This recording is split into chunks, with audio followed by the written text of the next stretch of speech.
రైతు భరోసాపై CM Revanth Reddy full clarity ఇచ్చారు. ఆంక్షలు లేవు, సీలింగ్ లేదు.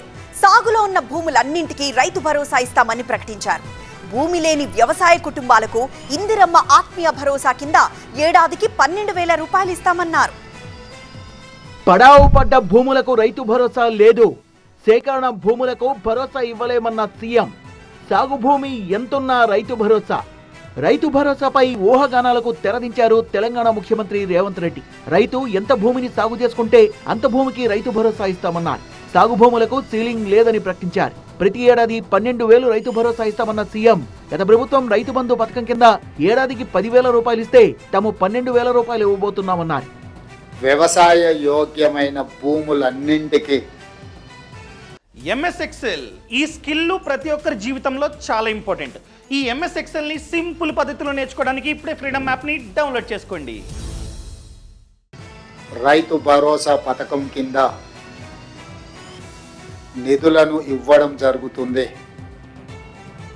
గత ప్రభుత్వం రైతు బంధు పథకంలో భాగంగా సంవత్సరానికి 10,000 ఇస్తే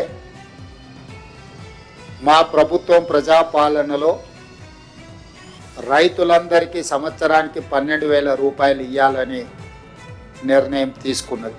వ్యవసాయ యోగ్యం కాని భూములు, రాళ్లు రప్పలు ఉన్న భూములు, పడావు పడ్డ భూములు, మైనింగ్ కోసం ఇచ్చిన ల్యాండ్లు, రియల్ ఎస్టేట్ వెంచర్లు వేసిన భూములకు రైతు భరోసా ఇచ్చే ప్రసక్తే లేదంది తెలంగాణ ప్రభుత్వం. నాలా కన్వర్టెడ్ భూములకు, పరిశ్రమలకు తీసుకున్న భూములు, రైతుల నుంచి ప్రభుత్వం సేకరించిన భూములకు రైతు భరోసా ఇవ్వబోమంది సర్కార్.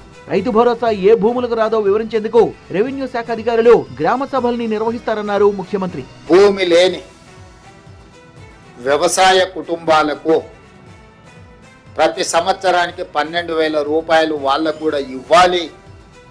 వాళ్ళు కూడా మన సమాజంలో మనలో భాగమే అని గుర్తించి ఈ పథకాన్ని అమలు చేయాలని నిర్ణయం తీసుకున్నది. ఈ పథకానికి ఇందిరమ్మ ఆత్మీయ భరోసా పథకం అని చెప్పి నామకరణం చేయడం జరిగింది. ఇందిరమ్మ ఆత్మీయ భరోసా పథకం కింద భూమి లేని వ్యవసాయ కుటుంబాలకు రైతు భరోసా అమలు చేస్తామన్నారు ముఖ్యమంత్రి రేవంత్ రెడ్డి. రైతుల నుంచి ప్రభుత్వం సేకరించిన భూములకు రైతు భరోసా వర్తింపజేయము.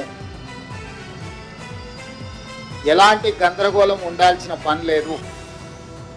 రాళ్ళు రప్పలు గుట్టలు రోడ్లకు, అదేవిధంగా పరిశ్రమలకు లేదా రియల్ ఎస్టేట్ వెంచర్లుగా మారిన భూములకు రైతు భరోసా ఇవ్వబడదు. అన్నదాతలు ఎప్పుడెప్పుడా అని ఎదురు చూస్తున్న రైతు భరోసా ఈ నెల నుంచి అమలు కానుంది. ఈ నెల 26 నుంచి రైతు భరోసాతో పాటు ఇందిరమ్మ ఆత్మీయ భరోసా పథకాన్ని అమలు చేస్తామని తెలంగాణ ప్రభుత్వం ప్రకటించింది.